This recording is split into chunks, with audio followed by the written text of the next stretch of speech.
Nutrition, your guide to healthy eating. We're going to discuss this topic, bearing in mind two clinical conditions, hypertension and cholesterol. Hypertension, by definition, this is when the blood pressure in the arteries that in the vessels that carry blood to the heart is persistently raised. Current threshold for suspecting this clinical condition is when your blood pressure is above 140/90 millimeters of mercury. We do understand that a lot of people have what we call primary hypertension, and this is because there's just no identifiable cause to this type of hypertension, and usually occurs in 90% of people. However, secondary hypertension would normally occur in about 10% of people within the population, and this is usually due to a problem in the kidney or a problem in the endocrine system, which is the hormone, the body hormone, basically. We have different classification of blood pressure, and they come in different stages. The first one, before you are diagnosed with this clinical condition, you remember I did mention that your blood pressure will be above one certain level, which is above 140/90. However, one reading of that kind of level of your blood pressure is not enough to tell you that you have high blood pressure. There are other things that we could do. Some of the things we'll do will be to do what we call an ambulatory blood pressure monitor for the day. And this is when you have a machine on you just to constantly read your blood pressure, and we'll take an average of the reading. Or we can do a home blood pressure monitoring and then take an average of the reading. So with the average taken, depending on what your level is, if it's still above 140/90, which is the top and the below, the bottom reading, then we can say you have hypertension. The stage 2 will be when the blood pressure is over 160/100, and stage 3 or severe high blood pressure will be when your blood pressure is above 180/120. However, there are other things that we also consider when you have over these 180/120 threshold. We always look out to see if you've got a clinical condition known as malignant hypertension. Before we say you have malignant hypertension, it would usually be associated with a new or progressive target organ damage. By these, I mean that there will be signs with other clinical signs that we look out for, and this may be a problem with for you, you may notice that there may be problem with your vision, or you're having constant headache. And when we look into your eyes, we might see that there is swelling of the optic nerve, and if your blood pressure continues to be persistently, often usually they are over 220/120, then it may suggest that you have what we call the malignant hypertension. What are the risk factors to high blood pressure? One of the risk factors will be lifestyle. So unhealthy lifestyle in terms of your diet and your exercise could affect, could increase your risk of having this clinical condition. If you're overweight, if you're not exercising enough, other risk factors could be genetic factors, people of certain ethnic origin, especially people from Afro-Caribbean origin, are at increased risk of having this clinical condition. How can lifestyle help in the management of high blood pressure for people who already have this clinical condition?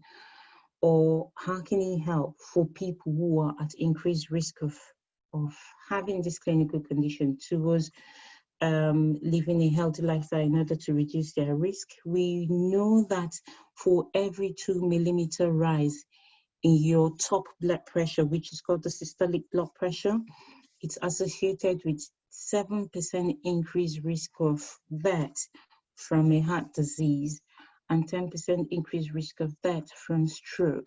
However, the certain things that you can do to help improve your blood pressure, and those things would be like making changes to your lifestyle, or we can even look at starting you on medication.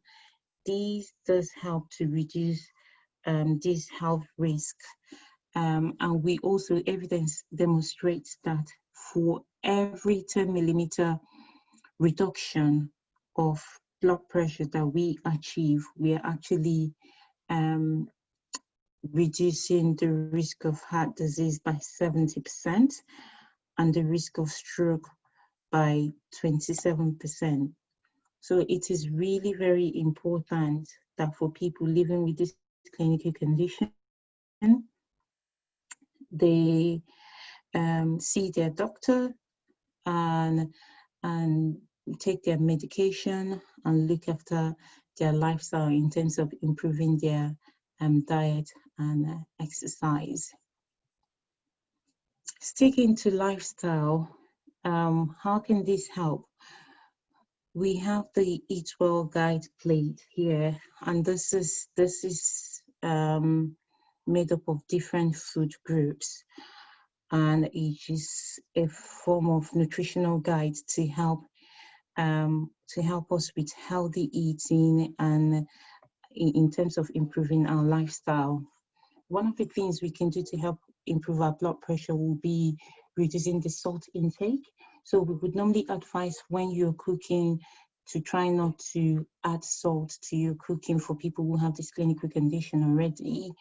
There are things that you can use to bring out the food flavors, such as other spices and herbs, and try not to add salt on the table after cooking. Reducing excessive intake of caffeine would also help in terms of general lifestyle. And then improving your activity levels. For example, with exercise, the normal recommendation will be 30 minutes of moderate intensity activity 5 times a week. And other things that you could do is to cut down or to quit smoking and alcohol as well, if we aim to reduce our alcohol intake. So normal recommendation according to the guidelines would be 14 units of alcohol intake for both male and female in a week.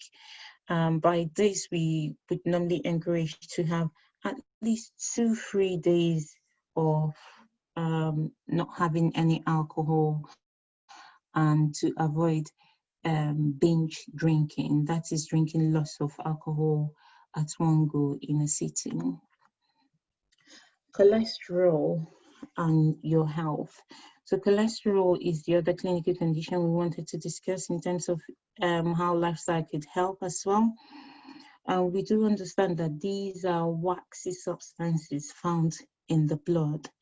Usually when you see your clinician, we check different markers while looking at your cholesterol levels. Some of the markers we'll check will be as listed here. The total cholesterol level, according to the guideline that we use, it may be different for different countries, but in Britain, the total cholesterol level ideally should be less than 4 millimoles. And then the LDL should be less than 2 millimoles. And we have what we call other things that we check, like the HDL, the non-HDL, total cholesterol HDL levels. And there's another type called triglyceride that we tend to check as well. Just like high blood pressure, the risk factors for cholesterol is nearly the same as the high blood pressure, in the sense that unhealthy lifestyle can contribute to that. Physical inactivity as well, when we're not doing enough exercise, and smoking, family history also are some risk factors of raised cholesterol. How does this actually happen? So this next slide explains the blood flow in the vessels. So for the first picture tells us how the blood easily flows through the vessels. And with the second one, we can see actually that we have cholesterol deposits by the side. And what happens? Why are we worried about this? We are worried about this because when you eventually have these cholesterol deposits, what it does is that it makes it increasingly challenging for the blood to flow smoothly and easily, like the first slide. And when that happens, imagine, for example, when the blood is not flowing as easily as it should be, then for the vessels carrying blood through the heart, the blood may not be receiving enough oxygen. The heart may not be receiving enough oxygen. And when this happens, it can cause some clinical conditions such as heart attack. Also, if you could imagine, if that happens in a different vessel carrying blood to the brain, that could lead to stroke. And this is because the brain will not be receiving enough blood and enough oxygen to keep going. And this is the main reason why we are really worried, and we would tend to advise for people to aim to achieve healthy eating and lifestyle changes. So some people may ask, what contributes to raising the cholesterol levels in the blood? We know that certain unhealthy lifestyle could do that, just like we've discussed the risk factors. But what can we do to reduce this risk? One of the things we could do would be to avoid foods that are high in saturates. Example, butter or lard or fatty meat. We can try our possible best to choose low-fat options, or such as things like skimmed milk. We can also try to choose the mono or polyunsaturated fats instead of having the saturated fats. And the mono and polyunsaturated fats will be like things like your olive oil, your sunflower oil. I've got a slide at the end which gives you an example of the mono and polyunsaturated fats. Another thing we could do would be to aim to have like fish. Oily fish tend to be protective in view of heart diseases, and we can aim to have like 2 portions of these oily fish in a week. We can choose lean meat, for example, when you buy your meat, and if there is any visible fat, you can just cut or trim the fat before you actually eat your meat or cook the meat. And then again, you can check your food labels. What do I mean by food labels? Different packagings of food do have their food labels, but it could be different. For some of them, it could be color coded, like the image, the first image. And by this, I mean, it could be like in form of a traffic light colors, where they tell you that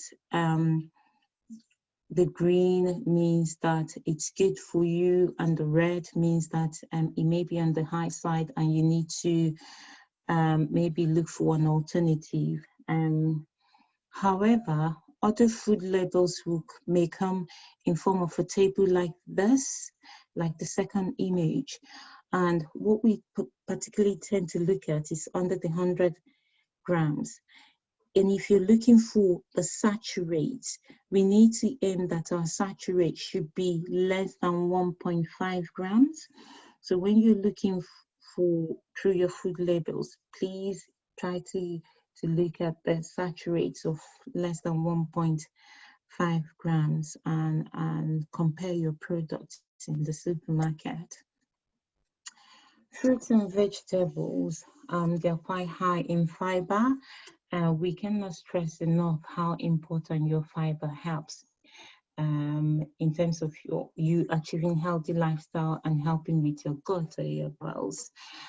You can swap the very starchy carbohydrates that you have to wholemeal options, such as the wholemeal cereal or wholemeal bread, oats, beans, lentils, and things like that.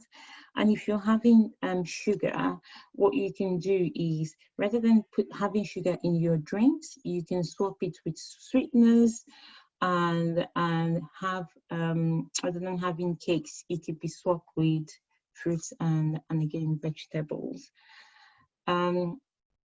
We've talked about improved activity, and the normal recommendation will be 30 minutes 5 times a week of moderate intensity, quitting smoking and reducing your alcohol intake are also steps to healthy lifestyle, which will help reduce your risk factors for these clinical conditions.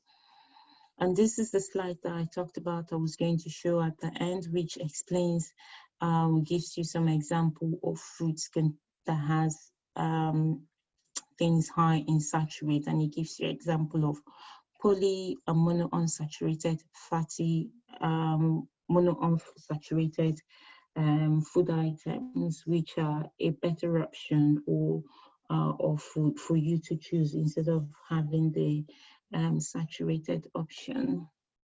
Thank you very much.